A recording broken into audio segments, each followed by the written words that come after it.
Oi, oitavo ano! Hoje nossa aula é sobre as instituições mundiais e a economia global, certo? Então vamos falar sobre as instituições mundiais, a economia global, a circulação do capital, as organizações importantes mundialmente e a importância delas e esse período de crise, certo? São dois capítulos do livro, capítulo 2 e 3 do tema 2, que eu estou colocando em um vídeo só. Então eu espero que vocês entendam bem. Sobre essas organizações mundiais, ainda é um conteúdo de geopolítica que eu expliquei na aula passada. Elas atuam principalmente fornecendo empréstimos em situações de crise interna dos países e observando o cumprimento, né? Elas asseguram melhores condições de trabalho, de direitos humanos.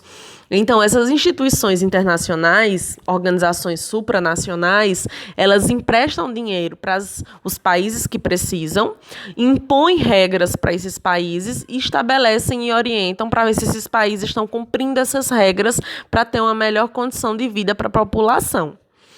Essas instituições internacionais, a maioria delas, surgiu depois da Segunda Guerra Mundial. Muitas são criticadas porque elas beneficiam certos países que são importantes, por exemplo, como os Estados Unidos. Mas nos últimos 70 anos, elas mudaram muito. Algumas delas mudou até o intuito para que elas foram construídas. Essas instituições, elas agem de acordo com os próprios interesses dos países ricos, em vez de ajudar os que mais necessitam. O mundo passou de bipolar para multipolar, como a gente estudou na aula passada, em um cenário do qual as esferas de poder se diluíram, saiu da influência dos Estados Unidos, da União Soviética, e agora nós temos transnacionais, mudanças climáticas globais, ações que devem ser tomadas para abranger todos os países e não apenas um pequeno grupo. Por isso, muitas vezes, elas são criticadas por ajudar a influenciar apenas um país. Algumas dessas instituições internacionais, a gente vai dar uma lida agora nelas. Por exemplo, o FMI, né, que é o Fundo Monetário Internacional. Foi criado em 1944, com sede nos Estados Unidos. E o Fundo Monetário Internacional, ele promove o comércio internacional por meio de empréstimos aos países que são membros dele, garantindo uma estabilidade financeira para os países. O FMI, ele procura solucionar a carência de dinheiro nos países mais pobres, para ajudar o desenvolvimento, obras sociais, infraestrutura. Só que o FMI, ele cobra juros altíssimos e impõe exigências que devem ser feitas pelos países que pegam empréstimos com eles. O FMI é muito criticado porque ele é acusado de ser responsável pela dívida externa de muitos países em desenvolvimento. Então, o FMI, ele exige dos países que devem a ele algumas metas a serem cumpridas, como o corte de gastos públicos, o controle da inflação, cobra juros muito altos, e ele é acusado disso, de elevar essa dívida externa de muitos países pobres ou em desenvolvimento. Aí é um grande problema, né? Outro órgão importantíssimo para a gente é a ONU, que é a Organização das Nações Unidas.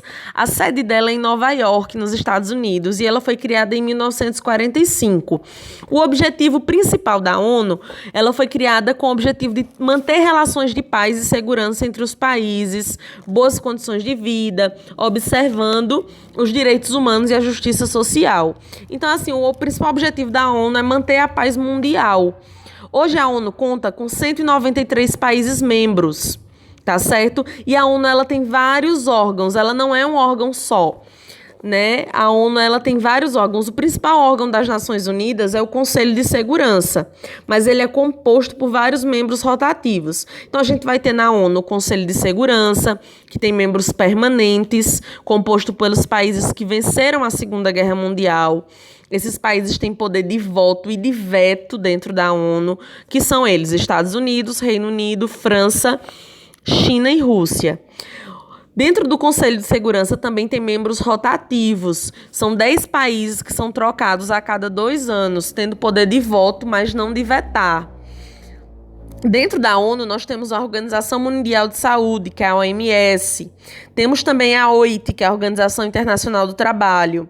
Tem a FAO, que é a Organização das Nações Unidas para Alimentação e Agricultura. E tem a Unesco, que é a Organização das Nações Unidas para Educação, Ciência e Cultura. Todos esses órgãos da ONU trabalham em conjunto para tentar melhorar a condição de vida dos 193 países membros da ONU. Também temos outra organização mundial importante, que é a OMC, a Organização Mundial do Comércio. Voltando só um minutinho para a ONU, para a gente lembrar que a ONU, ela faz conferências ambientais sobre o meio ambiente, né? Só que eu vou falar um pouquinho mais isso para frente. Vamos voltar para a OMC. A OMC, a Organização Mundial do Comércio, ela atua como mediadora e fiscalizadora do comércio internacional entre os países e entre os blocos econômicos. Então, a ONU, ela fiscaliza as regras do comércio entre os países, ela intervém em conflitos de interesses, ela controla as importações e exportações, faz funcionar acordos comerciais entre países e blocos econômicos, pune países e blocos que desrespeitam os acordos e prejudicam os outros. Isso é a OMC. Temos também o Banco Mundial, que foi criado em 1944, com sede em Washington, nos Estados Unidos. O Banco Mundial inicialmente se chamava BIRD, certo? Que era o Banco Internacional de Reconstrução e Desenvolvimento. O Banco Mundial foi criado com o intuito de financiar a reconstrução dos países destruídos pela Segunda Guerra Mundial. Mas hoje ele se tornou um banco que financia projetos em áreas de saúde, infraestrutura, educação, agricultura e meio ambiente, tentando reduzir a fome e a pobreza nos países pobres. Temos a OCDE, que é a Organização para a Cooperação e Desenvolvimento Econômico, criada em 61, em Paris, na França. E o objetivo desse órgão internacional é compartilhar políticas econômicas bem-sucedidas entre os países membros, solucionar problemas comuns, promover o crescimento do comércio mundial. Hoje a OCDE é formada por 34 países membros. A maioria deles são países desenvolvidos, com elevado IDH. E o Brasil não é membro da OCDE, tá certo? A OPEP é outra organização internacional muito importante. Foi criada em 1944 nos Estados Unidos e o FMI promove o... A OPEP, ela foi criada em 1960. Desculpa, pessoal. A OPEP, ela foi criada em 1960, com sede em Viena, na Áustria. E a OPEP é a Organização dos Países Exportadores de Petróleo. Tem o objetivo de coordenar a política de produção e exportação de petróleo no mundo. Essa organização, a OPEP, ela é acusada de cartel, porque ela controla o volume de produção de petróleo no mundo inteiro. Então, a gente vai ter grandes países riquíssimos que pertencem à OPEP. Irã, Iraque, Arábia Saudita, Emirados Árabes, Argélia, Nigéria. Esses países juntos detêm 70% das reservas mundiais de petróleo do mundo. Outro órgão é a OTAN. A OTAN foi uma aliança militar criada em 1949, durante a Guerra Fria, com o intuito de manter a defesa dos países membros, para defender o capitalismo contra o socialismo. Então, a OTAN, ela atua em resposta a qualquer ataque externo à organização.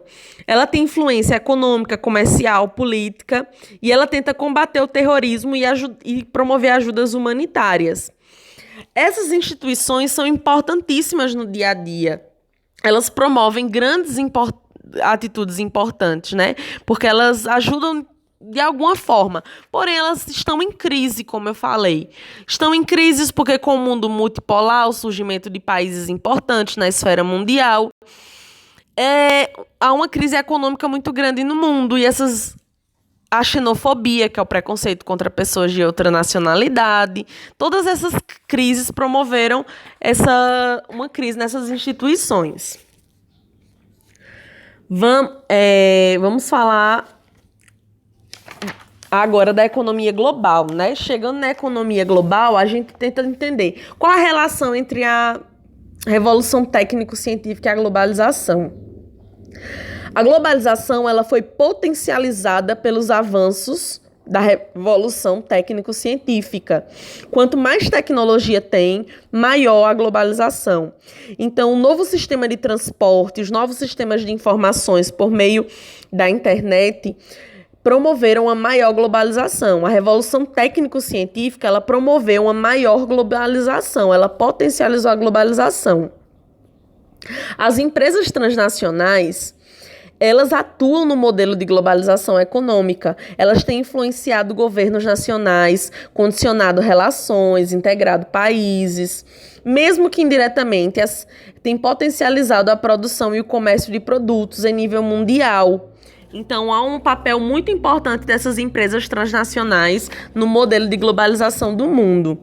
A China, ela tem se estabelecido, crescido muito nos últimos 30 anos. O crescimento chinês fez da China uma parceira comercial de muitos países, principalmente na América Latina e na África. O rápido e intenso crescimento chinês fez com que ele aumentasse as demandas por matéria-prima em mercados consumidores. Nesse fato, principalmente a ampliação das relações comerciais com os países da América Latina, da África, o investimento nesses países, comprando matéria-prima, revendendo produtos manufaturados.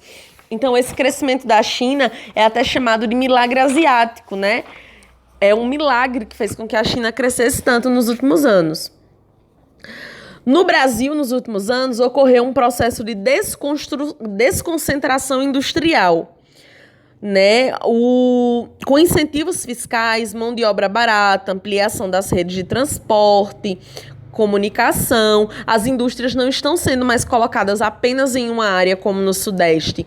Há uma desconcentração industrial no Brasil. As indústrias e multinacionais, transnacionais, estão se estabelecendo em várias áreas do Brasil, em vários estados e regiões, e não apenas concentradas em uma área só. E isso é muito positivo, porque gera emprego para toda a população do país. Com o processo de globalização, a relação da sociedade com a natureza ficou mais desequilibrada. A globalização ela acelerou a produção industrial no planeta, em níveis que a gente nunca imaginava. Então, sem que houvesse uma correspondência contrapartida nos efeitos nocivos, o meio ambiente, os efeitos ao meio ambiente têm se tornado cada vez maiores, né? Prejudicado mais o meio ambiente, porque quanto mais se produz, mais se precisa de matéria-prima. Então, a globalização, ela tem trazido um efeito maior de desequilíbrio ao meio ambiente, sim. Espero que vocês estejam entendendo bem isso, e qualquer dúvida a gente tira na aula.